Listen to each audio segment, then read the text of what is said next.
Welcome, everybody. Thank you for coming this afternoon. I'm Susan Bryson. I teach in the philosophy department, and it is a real honor for me and one that gives me great pleasure to be able to introduce you to this year's Stephen R. Volk Class of '57 lecturer, Professor Mari Matsuda, who is professor of law at the Georgetown University Law Center. Prior to joining the faculty at Georgetown, Professor Matsuda was a professor of law at the University of California at Los Angeles School of Law, and prior to that, she taught at the University of Hawaii School of Law. The first tenured female Asian American law professor in the United States, Professor Matsuda is an activist scholar who has not only authored several critically acclaimed books and numerous law review articles that are among those most frequently cited, but has also published widely in academic and popular journals such as Amerasia Journal and Ms. Magazine. One of the primary voices in critical race theory since its inception, Professor Matsuda is internationally recognized expert on civil rights, feminist theory, affirmative action, and hate speech.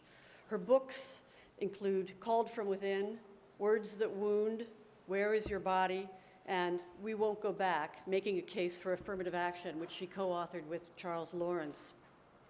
Today's Volk Lecture is part of Dartmouth's two-week celebration of Dr. Martin Luther King Jr. and is also part of this year's Dartmouth Center's Forum series on the topic Class Divide. I'd like to thank the people who made this event possible, the Dartmouth Lawyers Association and the Rockefeller Center for Public Policy and the Social Sciences, especially Associate Director Sadhna Hall, and most especially the Coordinator of Public and Special Events, Judy Fothergill, who just reminded me to remind you to please turn off your cell phones. I'd also like to thank the co-sponsors of this talk, the Legal Studies faculty, especially this year's faculty convener, Professor Jim Murphy. The Office of Institutional Diversity and Equity, especially Holly Satea, the interim vice president, the Office of Pluralism and Leadership, in particular Nora Yasamura, the advisor to Asian and Asian American students, the Tucker Foundation, the Office of Student Life, and the East Wheelock Cluster. I'm not entirely sure when I first learned of Professor Matsuda's groundbreaking work, but it might have been in the course of reading Judge Avern Cohn's 1989 U.S. District Court opinion in the case that ruled unconstitutional the policy on discrimination and discriminatory harassment that had been adopted by the University of Michigan at Ann Arbor. Now, I thought this policy was an entirely appropriate and much needed response to a series of horrendously racist incidents on that campus. And I was genuinely baffled by Judge Cohn's opinion, which begins with the words, quote, "It is an unfortunate fact of our constitutional system that the ideals of freedom and equality are often in conflict." And it concludes that, quote, "While the court is sympathetic to the university's obligation to ensure equal educational opportunities for all its students, such efforts must not be at the expense of free speech." I thought, okay, where's the argument for that conclusion? And I couldn't find one, not in that opinion, nor in other judicial opinions in similar cases. But there was one note of hope at the end of Judge Cohn's opinion in the form of an addendum. In this, Judge Cohn wrote, quote, "Inexplicably, the court did not become aware of a conference on legal storytelling at the university's law school, that is University of Michigan's law school, in April 1989 until after its opinion was docked.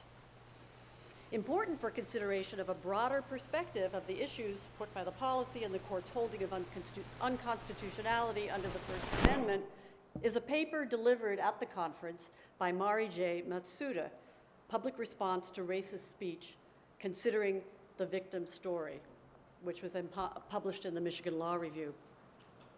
Professor Matsuda's description of her purpose amply describes the significance of the paper. This is a quote from her article. "This article attempts to begin a conversation about the First Amendment that acknowledges both the civil libertarian's fear of tyranny and the victim's experience of loss of liberty in a society that tolerates racist speech.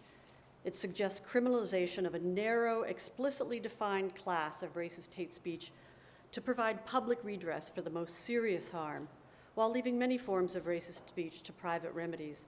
This is not an easy legal or moral puzzle, but it is precisely in these places where we feel conflicting tugs at heart and mind that we have the most work to do and the most knowledge to gain.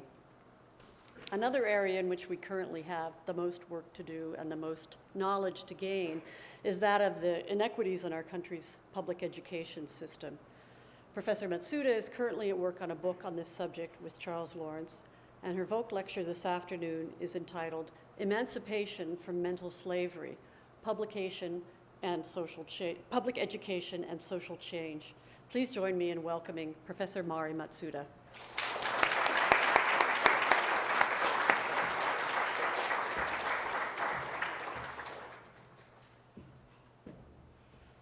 Thank you, Dr. Bryson. Thank you, Dartmouth, for being here today. I know, particularly for those of you who are students, there are so many other places you could be right now, and I really appreciate that you came to hear me speak today. This was billed as a talk on public education, and I'm perfectly prepared to speak about public education, which is what I've been talking about endlessly, it seems, for the past 4 years. And I'd be happy to answer any questions you have about public education in the question and answer.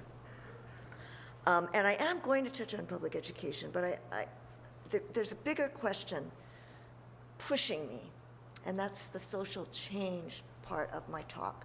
So most of what I say today is going to move in that direction. But I hope to make this a conversation so we can take this wherever this audience chooses to go. The snow is falling on the ground, and beautiful is the face of my beloved. That is a line of Kenneth Patchen poetry that came to me when I looked out on your green this morning. And it's from a love poem, but also an anti-war poem. The poet intended to contrast that intimate experience of being next to someone you love with what's going on in the wider world, where war rages and bodies are ripped apart like rags. While quiet snow falls, quiet violence happens everywhere.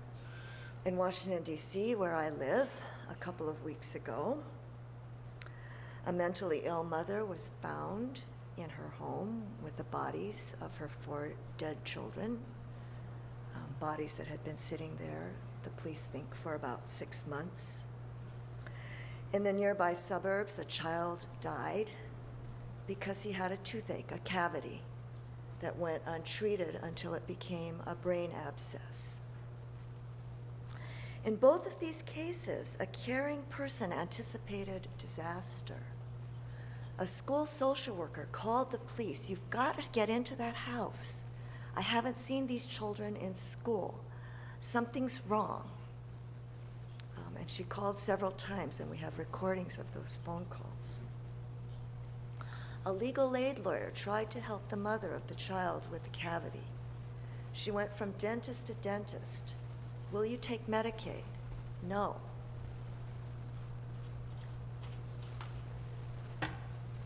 So these community caretakers are left to mourn. The press follows up with a series of articles, should have, could have, if only.